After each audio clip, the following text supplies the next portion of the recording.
پھر یسوع وہاں سے نکل کر سور اور سیدا کے علاقے کو روانہ ہوا، اور دیکھو ایک کنانی عورت ان سرحدوں سے نکلی اور پکار کر کہنے لگی، اے خداوند ابن داؤد، مجھ پر رحم کر، ایک بدروح میری بیٹی کو بہت ستاتی ہے۔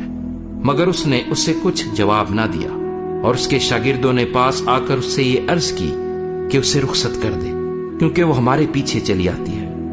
اس نے جواب میں کہا کہ میں اسرائیل کے گھرانے کی کھوئی ہوئی بھیڑوں کے سوا اور کسی کے پاس نہیں بھیجا گیا۔ مگر اس نے آ کر اسے سجدہ کیا اور کہا، اے خداوند میری مدد کر۔ اس نے جواب میں کہا، لڑکوں کی روٹی لے کر کتوں کو ڈال دینا اچھا نہیں۔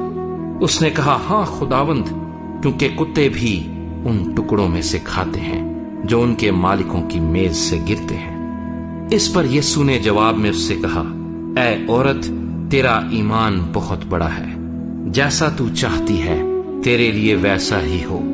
اور اس کی بیٹی نے اسی گھڑی شفا پائی۔